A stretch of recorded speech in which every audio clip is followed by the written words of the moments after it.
Келечекте күтөт салкын төр, чарчабастан чорка күлүктөр. Мекен үчүн кызмат кылалы, ыйман менен бирге жигиттер, ыйман менен бирге жигиттер. Келечектерди бирге куралы, кереметтерди бирге суналы. Кудайдын жолу бизге аманат, келгиле жаштар кызмат кылалы. Бир Кудайга кулач жайгандар, дини үчүн күйүп жангандар. Куран менен жүрөк нурланып, сүйгөнүбүз улуу пайгамбар, сүйгөнүбүз улуу пайгамбар. Келечектерди бирге куралы, кереметтерди бирге суналы. Кудайдын жолу бизге аманат, келгиле жаштар кызмат кылалы.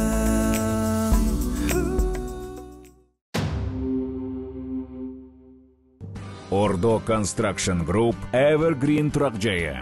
Биздин турак жай шаарыбыздын экологиялык жактан таза бөлүгүндө жайгашып, жанында эс алуу паркы, мектеп, бала бакчалар орун алган. Тосмо менен курчалган кенен коро, автоунаа токтоочу жайлар, балдар аянтчасы, барбекю зонасы, 24 саат бою видео байкоо, фитнес залы. Бизде сиздер үчүн уникалдуу сунуш бар. Evergreen турак жайы. Жашоо үчүн даяр батирлер.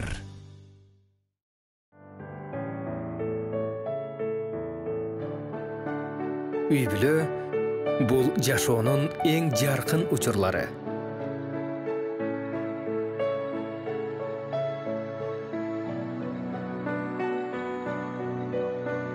Үй-бүлө бул чексиз кубаныч.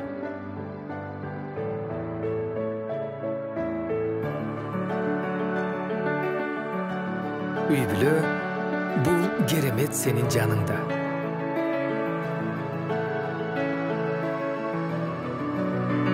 Үй-бүлө бул дайыма сүйүү. Белая река ар бир үй-бүлөгө кубаныч алып келебиз. Ассалам кайрымдуулук фонду 7 жылдан бери өлкөбүздүн социалдык муктаждыктарын чечүүдө колунан келген жардамын аябай келет. Айрыкча көптөгөн жерлерге суу чыгарып, оорукана, мектеп, фаптарды, жетим жесирлерге үйлөрдү салып берди. Саламаттык сактоо министрлигине гемодиализ аппараттары баштаган бир нече медициналык жабдыктарды алып беришти. Андан сырткары бир нече мечит, медресе, көпүрөлөрдү салып берүү менен аялуу катмарга гуманитардык жардамдарын, жөлөк пулун берип келишет. Ассалам кайрымдуулук фонду. Кайрымдуулук кайталангыс касиет. Ассалам кайрымдуулук фонду Кыргызстан мусулмандарын ыйык Рамазан айы менен куттуктайт. Кудай Таала Рамазанда эмнелерди убада кылган болсо, баарыбызга насип кылсын. Бүгүнкү маекке келген мейманыбыз Кыргызга кызмат кылып жүргөн Кыргыздын дагы бир мырзасы, теолог Жумадыл Маматжанов. Кош келипсиз. Быйылкы орозо башка жылдарга караганда башкача өтөт деген мындай бир тууганда сөздөр бар да. Анткени быйыл сыноолорго кабыл атабыз. Рамазанда дагы Кудайга жакыныраак болуп дубаларды кылабыз, дагы ибадаттарды кылабыз дегендей. Негизи эле быйылкы орозо кандай өтөт? Таасир кандай сизде? Жалпыңыздарга ассаламу алейкум. Жана кирип келген орозо айы менен жалпы көрүүчүлөрдү куттуктайм. Албетте Рамазан айы жылына бир айда бир жолу келгендиги үчүн ар жылы өзгөчө өтөт. Бул жылдын дагы албетте өзгөчөлүгү болот. Балким орозо кармагандардын саны көбөйүп аткандыр. Ошол өткөн жылкы орозодон бир сабак алып, бир таасирленип, быйыл дагы өткөн жылдан дагы жакшыраак орозо кармайын, акыркы орозом болушу мүмкүн деген сыяктуу ниет менен ошондой амал кылып, бул жылкы орозобуз дагы албетте өткөн жылкыдан өзгөчө болот деген ишеним бар. Алла разы болсун. Мен мындай бир сизге суроо бергим келип атат, темасы ошол жөнүндө болмокчу. Баары эле билет да бир кээ бир нерселерди ачык күнөө экенин. Анан билем пендечилик кылып кээде бул күнөө эмес, күнөө экенин билбеген нерселер бар экен. Ошонун бирөө күмөн саноо да. Бирөө жөнүндө жаман ойлоо же бир нерселерди күмөн кылуу дагы күнөөгө кирет деген сөздөр бар да. Негизи эле күмөн саноо деген бул эмне? Күмөн саноо деген бул бир адамдагы бир сыпаттын же бир нерсенин бар экендигин же жок экендигин билбей туруп, күмөн саноо ошону толук билбей туруп, ошол жөнүндө сөз кылуу же ал боюнча маалымат таркатуу дегенде ушунун баарына ислам дини жооп берген. Кур'ан-ы Каримде Аллах Таала айтат: "Вала тaqfu ma laysa laka bihi ilm, inna as-sam'a wal basara wal fu'ada kullun ulaika kana anhu mas'ula." Сен өзүңдүн билбеген нерсеңдин артынан түшпө. Өзүң билбеген нерсени ээрчибе. Анткени кулак дагы, көз дагы, жана жүрөк дагы булар сөзсүз кыяматта суракка тартылат, жооп берет. Бул деген момун мусулман эң негизгиси. Момун мусулман кулагы менен бир чала угуп калган нерсесин, же болбосо көзү менен чала көрүп калган нерсесин, же оюнан бир чала өтүп калган нерсесин ишенип алып эле ошол нерсени башкаларга айтып жеткирип, сөздү көбөйтүүдөн Аллах Таала бизге тыюу салып атат. Ошол нерселерден биз абайлашыбыз керек, этиятташыбыз керек. Бүгүнкү күндө жалпы мусулмандардын, баягы улуу аалымдар айтып кеткендей, чоң бир 3 проблемасы бар. Бул проблемалардын эң биринчиси билимсиздик, караңгылык. Экинчиси бөлүнүп жарылуу, өз ара ынтымакка келбегендик, ажырым. Үчүнчүсү бул кедейлик, башкаларга муктаж болуу, башкаларга көз карандуу болуу ар дайым. Ушул 3 проблеманы чечмейинче мусулмандар ар дайым караңгы, бөлүнүп жарылган, башкаларга көз карандуу, чоң өлкөлөргө көз карандуу бойдон кала бермекчи да. Бирок бул 3 проблеманы баягы жалпы коомдук бир проблема болгондугу үчүн муну чечкенге чейин албетте биз ар кимибиз өзүбүздөн башташыбыз керек. Бирок өзүбүз дагы эң биринчи жеке адамдар, жеке адам катары кээ бир маселелерди биз мындай оңдошубуз керек да, өзүбүздүн жүрүм турумубуздагы кээ бир нерселерди оңдошубуз керек, өзүбүздүн сыпаттарыбызды оңдошубуз керек. Жанагы 3 проблеманы чечүүнүн жолунун бири ушул да. Чечүүгө чейинки жеке адам катары. Мунун эң биринчиси үмүтсүздүк. Адам баласы ар дайым бир үмүтсүздүккө түшүп калышы мүмкүн. Ушундай ар түрдүү баягы жалган маалымат, туура эмес жаңылыктар, дүйнөдө болуп аткан проблемалар, көйгөйлөр, башкалардан көргөн мамилелери сыяктуу нерселерди көрүп келгенден кийин адам баласы үмүтсүздүккө түшүп калышы мүмкүн. Бул албетте үмүтсүздүк ошол адамдын өзүнүн ыйманына таасир берет жана коомдогу бир ошол жанагы биз санап өткөн караңгылык, билимсиздик, андан кийин бөлүнүп жарылуу, андан кийин ошол сыяктуу кедейлик, кембагалдык, көз карандылыкка алып бара турган нерсе бул үмүтсүздүк десек болот да. Ошон үчүн негизи бул үмүтсүз болуу бул шайтандан дейт го. Адам баласы ошол үмүтсүздүктү жеңиш керек да, ар дайым мусулман ошол үмүтсүздүктөн чыкканды билиш керек. Экинчи бир дагы маселе ошол эле адамда бул бир чоң көйгөй болгон ожуп деген нерсе бар. Ожуп деген нерсе бул ожуп көп нерсени камтыйт ичинде. Адам баласы өзүнүн кылган иштерин, өзүнүн ийгилигин өзүнөн деп билүү. Ушул ийгиликке мен өзүм жеттим деп ошол менен мактануу, ошол менен текеберленүү, ошол менен менменсинүү, ошол сыяктуу нерселер дагы адамдын ошол жанагы биз айтып өткөн коомдогу маселелерге алып бара турган бир нерсе да. Андан кийин үчүнчү нерсе бул ошол күмөн саноо да, жаман күмөн саноо. Башкалар жөнүндө дайыма ар дайым жаман ойлоо. Бизде бүгүнкү күндө ушул элдин арасында ушундай бир нерсе модага айланып калды десек болот да, башкаларды күнөөлөө. Өзү аппак. Өзү аппак. Эгерде адам баласы дейт, эгерде бир мусулман өзүнүн напсисин жеңе албаган болсо, мындайча айтканда өзүн оңдой албай аткан болсо, өзүнүн каталарын жое албай аткан болсо, ал дайыма сырттан башкалардан күнөө издейт дейт. Ошон үчүн эң биринчи баягы башынан бери айтып келаткан нерсени жыйынтыктай турган болсок, бул адам баласы эң биринчи өзүнүн напсиси менен күрөшүш керек. Кулак, көз жана жүрөк адамдын ички жан дүйнөсү. Бул үч нерсенин алдын алуу, ошол нерселердин жасап аткан нерселеринен адам баласы сурак бергендиктен биз баягы ар бир уккан нерсебизге ишенип эле ошол нерсени таркатуудан биринчи оолак болушубуз керек. Пайгамбарыбыз саллаллаху алейхи ва саллям айтат: "Кафа бил мар'i кадибан ан юхаддиса би кулли ма сами". Ар бир уккан нерсесин адам баласы башкаларга айтып сүйлөй берүүсү бул ошол адамдын бир жалганчылыгы дейт. Күнөө катары жетиштүү. Ага бир күнөө катары же жалганчы катары, жалган катары жетиштүү дейт.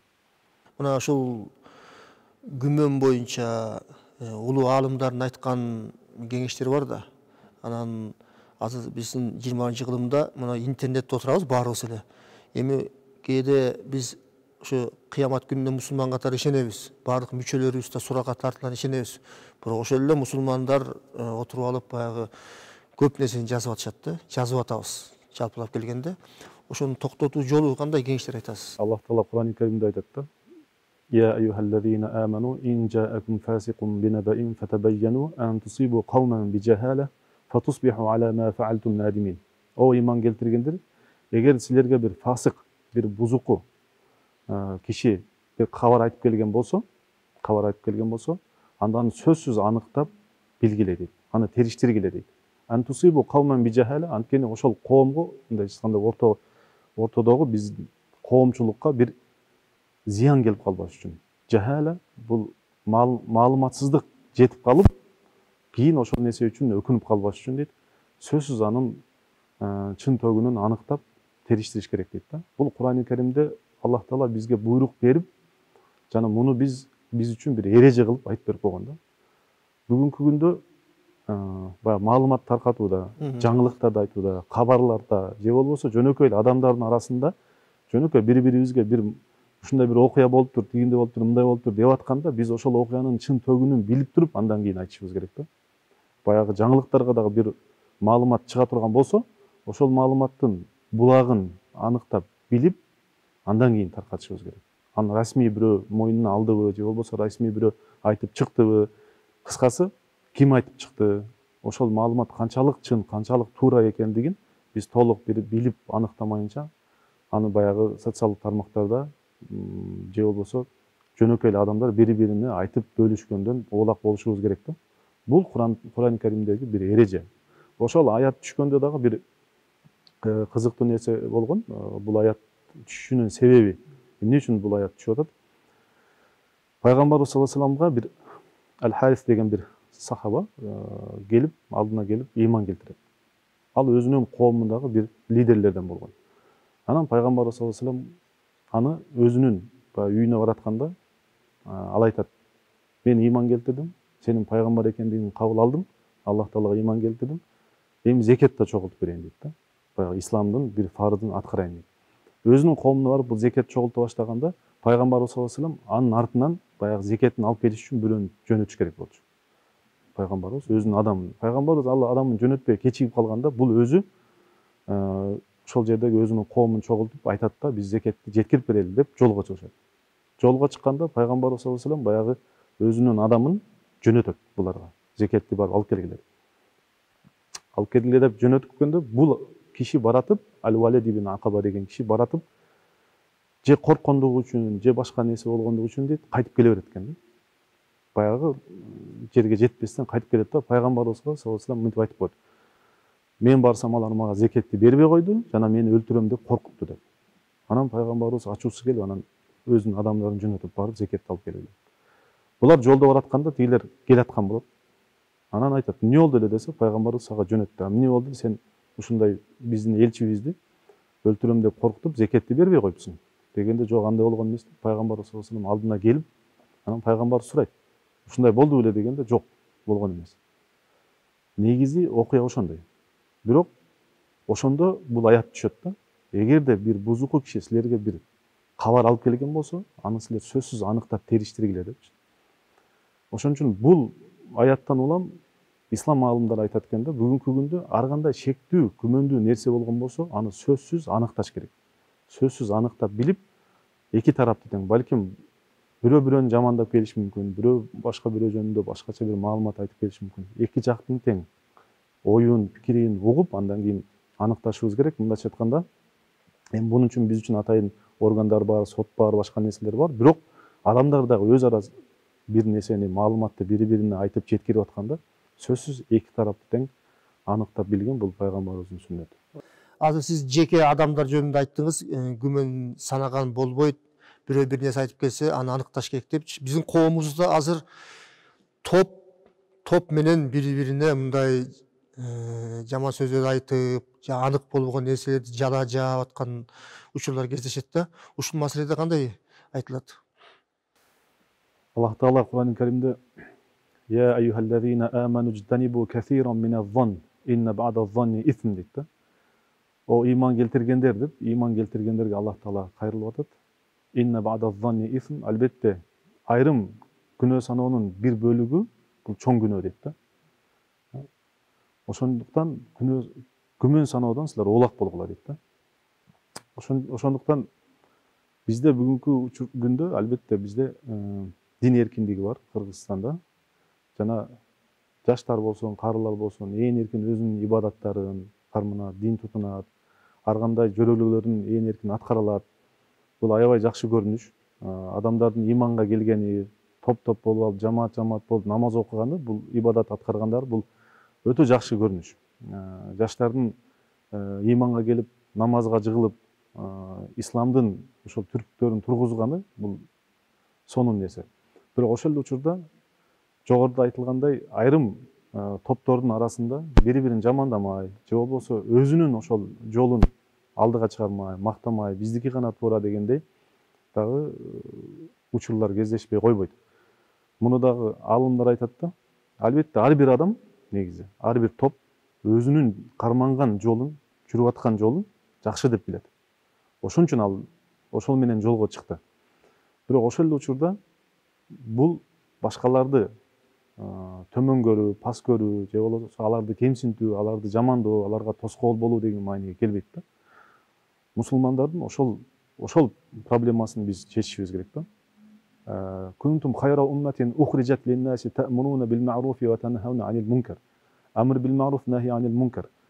Ва таанылган, билинген жакшы нерсеге үндөө, жамандыктан тыюу деген нерсе бар. Бул бүгүнкү күндө фарз болгон нерсе албетте.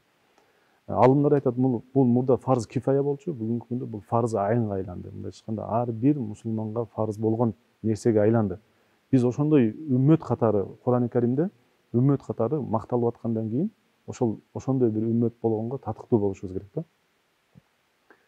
Ошондуктан ооба менин турган, жүргөн, карманган жолум, менин устазым, менин бул алым, паланча түкүнчө алым албетте туура айтат, бул туура жолдо жакшы жүрүп атат деп айтканга укугубуз бар, бирок эч качан башкалардан бир күмөн санап, башкаларды паска уруп, алар жөнүндө бир туура эмес ойлорду жайылтканда биз оолак болушубуз керек. Жана бул дагы ошол мусулмандардын ортосунда биз жана башында санап өткөн проблемаларды чечпестен тескерисинче көбөйткөнгө алып бара турган бир нерсе. Рамазандын бир берекеси ушул, баарыбыз баягы чогуу туруп дуба кылып, дүйнө жүзүндөчү ынтымакты даңазалап жүргөн айлардын бири да. Анан ушул кылымдардан кылымга келатат да, ушул бирикпеген, бөлүнгөндүк, топ болгон бир ушул эмне себептен? Мына ушул кеңештин баары айтып эле келатат, аяттар бар, хадистер бар, аалымдардын сөздөрү бар.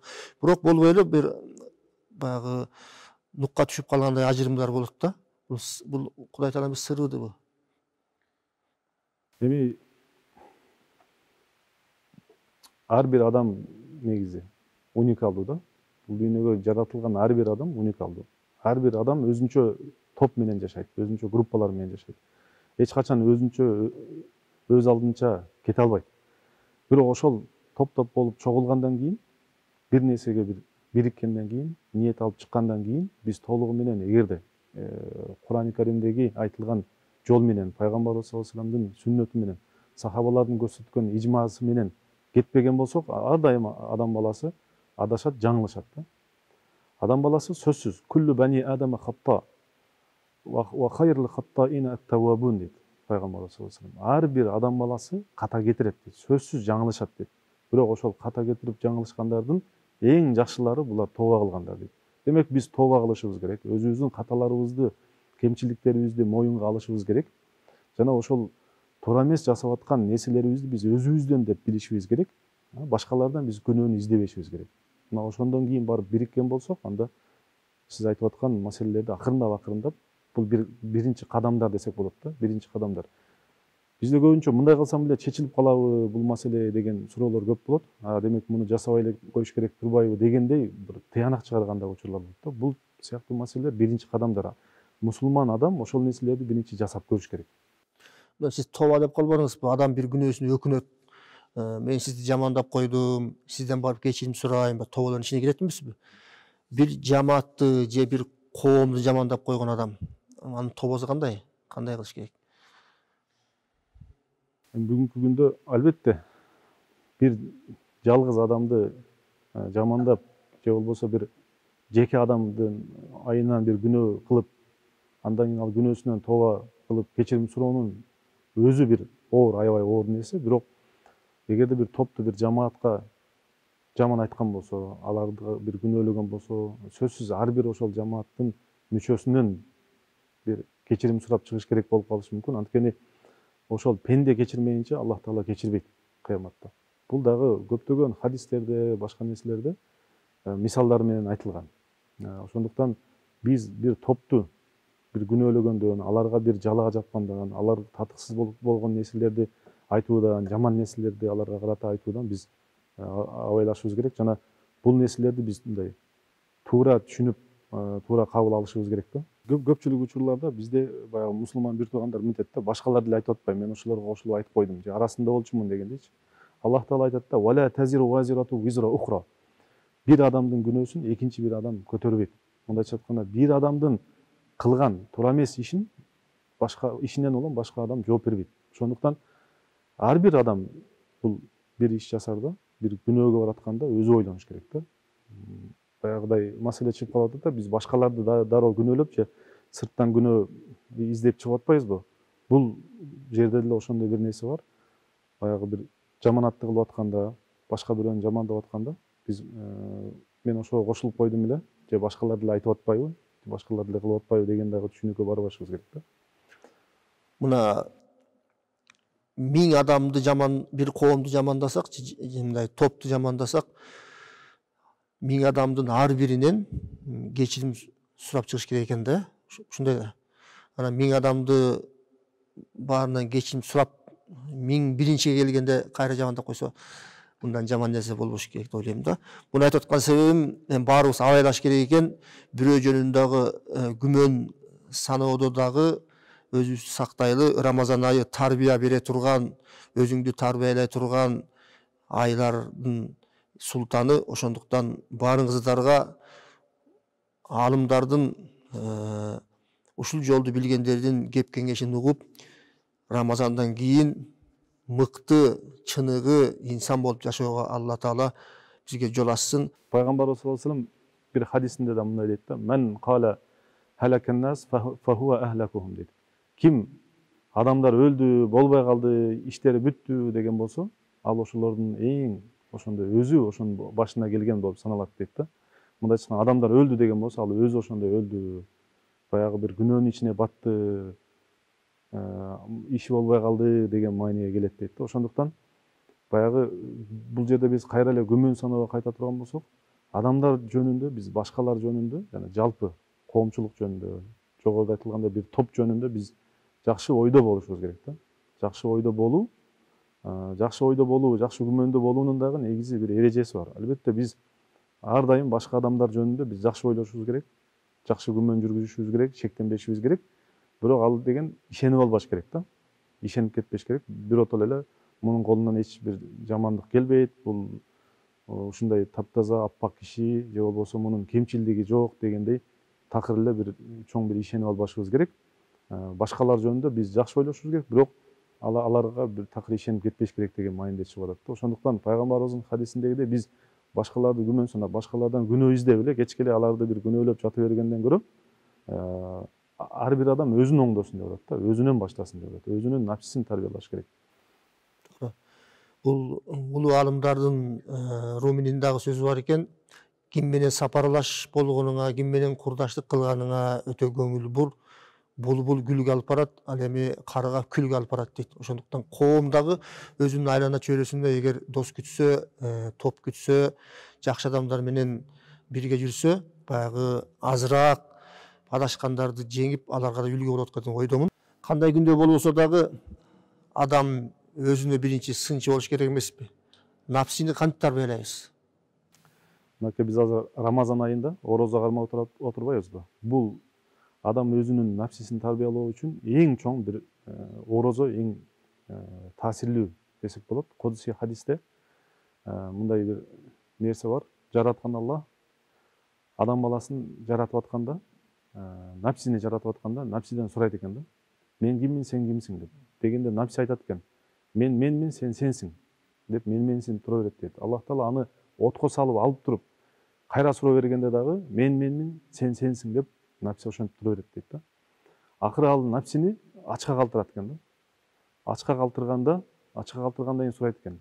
Мен киммин, сен кимсиң дегенде айтат экен, сен менин жаратуучумсуң, мен сенин пендеңмин, кулуңмун деп жооп берет дейт да. Бүгүнкү күндө биз орозодо баягы ач калуубуз дагы, суусуз калуубуз, бул дагы биздин өзүбүздүн напсибизди тарбиялоо үчүн эң таасирдүү бир механизм экен да. Ошон үчүн биз орозо учурда баягы бир гана ачка калып, суусуз калып үйдө отура бербестен, биз жогоруда айтып өткөндөй башка дене мүчөлөрүбүздү дагы тарбиялап, көзүбүздү, кулагыбызды, тилибизди, ички жан дүйнөбүздү, ойлорубузду, ошол өзүбүздүн күмөндөрүбүздү дагы, күмөн саноолорубузду оңдоп, башкалар жөнүндө жакшы ойлоп, жана туура маалымат таркатып, ишеничтүү булактар менен гана башкалар менен бөлүшкөнгө аракет кылышыбыз керек. Напси ошончолук бир гана ачкачылыкка баш ийген экен. Ошол напсини биз эгер жеңе билсек, анда биз демек жеңиштин үстүндө экенбиз деп ишенебиз. Азыр ифтарлык аз калды. Элдин баары Жумадил мырза отурат, аябай сонун бир сөздөр айтты, жакшы да дуба берсе керек деп мындай жакшы күмөндө отурат да. Ушул ифтардын астында сиздин да эми мына көптөгөн адамдардын ыйманына себепкер болуп жүрөсүз. Жакшы тилектериңизди дуба болчу учурда элдин баары карап отурат. Бир тилектериңизди айтсаңыз. Ошол Рамазан айыбыздагы кармап аткан орозобузду Аллах Таала баарыбыздан кабыл кылсын. Эл жерибизде, өлкөбүздө тынчтык, амандык, береке болсун. Жана ушул орозонун касиети менен, орозонун шарапаты менен ооруп аткандар болсо, аларга Аллах Таала шыпасын берсин. Ар түрдүү көйгөйлөрдүн чече албай аткандар болгон болсо, Аллах Таала аларга бир жол көрсөтсүн. Анткени кимде ким таквалык кылган болсо, Аллах Таала анын рызкысын башка жактан, ал күтпөгөн жактан ачып коет дейт. Ошол сыяктуу адамдар биздин элибизде дагы жерибизде токчулук, молчулук болсун жана башкаларга көз каранды болбойлу. Сизге Алла разы болсун. Келген кадамдарыңыздарга чексиз сооптор жасылсын. Ниетиңизде, күмөнүңүздө жакшы нерсенин баарын Алла кабыл кылып, көптөгөн адамдардын ыйманына себепкер болуп жүрө бериңиз. Кудай Таала биздин таңда кылган, кечте кылган, түндө кылган, күндүз кылган, ачык кылган, жашыруун кылган, билип кылган, билбей кылган бардык күнөөлөрүбүздү кечирсин. Ушундай жакшы тилектер менен Кудай аманчылык берсе, эртеңки күнү жолукмакчыбыз. Ордо Construction Group Evergreen турак жайы. Биздин турак жай шаарыбыздын экологиялык жактан таза бөлүгүндө жайгашып, жанында эс алуу паркы, мектеп, бала бакчалар орун алган. Тосмо менен курчалган кенен коро, автоунаа токтоочу жайлар, балдар аянтчасы, барбекю зонасы, 24 саат бою видео байкоо, фитнес залы. Бизде сиздер үчүн уникалдуу сунуш бар. Evergreen турак жайы. Жашоо үчүн даяр батирлер.